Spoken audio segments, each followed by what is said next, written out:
Terima kasih Anda masih bersama kami. Diperpanjang hingga 3 kali, Jakarta belum lulus PSBB transisi fase 1, baru fase 1 loh. Penambahan kasus positif terus menjadi sorotan, apalagi munculnya klaster perkantoran selama masa PSBB transisi. Jakarta kembali tak lulus PSBB transisi, ini juga kemarin sudah disampaikan oleh Gubernur DKI Jakarta Anies Baswedan. Kita lihat dulu perkembangan kasus COVID-19 di Indonesia secara nasional. Positif sejauh ini akumulasi 108.376 orang, ada penambahan 2.040 orang hari ini. Kemudian yang meninggal total 5.131 jiwa.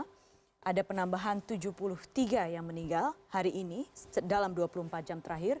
Kemudian yang sembuh bertambah 1.615, totalnya 65.907. Jumlah orang yang diperiksa dalam 24 jam sebanyak 10.536.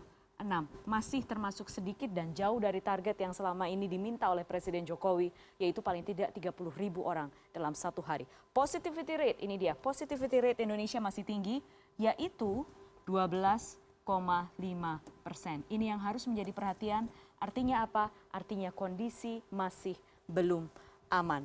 Lalu apa yang terjadi di Jakarta? Ini dia yang menyebabkan kemudian Jakarta kembali memperpanjang masa PSBB transisi. Sekalipun sudah disampaikan oleh beberapa epidemiolog yang mengatakan bahwa PSBB transisi kalau diperpanjang tidak akan berpengaruh banyak dengan tren penurunan kasus. Dan beberapa epidemiolog juga meminta agar semestinya PSBB kembali diterapkan. PSBB yang bukan transisi ya, kembali diterapkan. Tapi kita lihat, ini adalah angka-angkanya selama 2 pekan terakhir, sejak tanggal 17 Juli hingga terakhir tanggal 31 Juli hari ini. Kita lihat, pertama 253 naik terus, 331, 312, 361, 441 sempat tinggi pada tanggal 21 Juli kemarin, tinggi lagi 470 pada tanggal 23 Juli, kemudian lebih tinggi lagi 473 pada tanggal 27 Juli, dan mencapai puncaknya 577 kasus penambahan kasus dalam satu hari pada tanggal 29 Juli. Ini pada saat ramai-ramainya ada klaster perkantoran ditemukan, disampaikan ada sekitar 440 orang yang terkonfirmasi positif dari tambahan klaster kantor saja. Kalau misalnya dilihat ini grafisnya berarti seperti ini ya. Ya, grafisnya masih naik terus ya, diambil rata-ratanya. Ini yang terjadi di Jakarta selama 2 pekan terakhir. Kita lihat sekarang apa yang kemudian berlaku pada PSBB transisi. Apa perbedaan dengan PSBB transisi sebelumnya? Masih sama sebenarnya konsepnya PSBB transisi, kantor sudah boleh beroperasi, tapi ada perbedaan yaitu di beberapa sanksi dan ketegasan yang kemudian dijanjikan oleh Pemprov DKI Jakarta akan dilakukan lebih ketat. Yaitu semakin akan mengawasi kantor-kantor terkait pengoperasian kantor. Karena memang sudah ditegaskan kantor-kantor hanya menerapkan kapasitas 50%. Operasional dunia usaha juga kapasitasnya 50%. Dan berikutnya juga akan mengawasi kegiatan usaha yang belum boleh buka pada masa PSBB transisi. Di antaranya tempat hiburan dalam ruangan, kemudian juga tempat olahraga dalam ruangan juga belum boleh.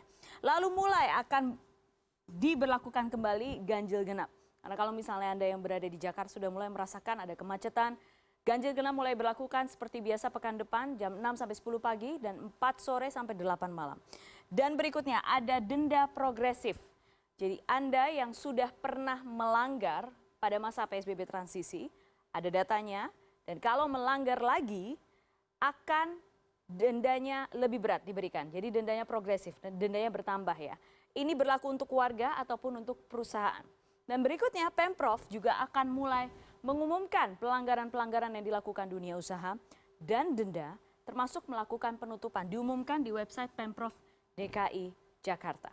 Sekali lagi kita masih belum aman, terapkan protokol kesehatan selalu, pakai masker, jaga jarak, cuci tangan. Sudah, kuncinya 3 itu dan juga ventilasi diperhatikan.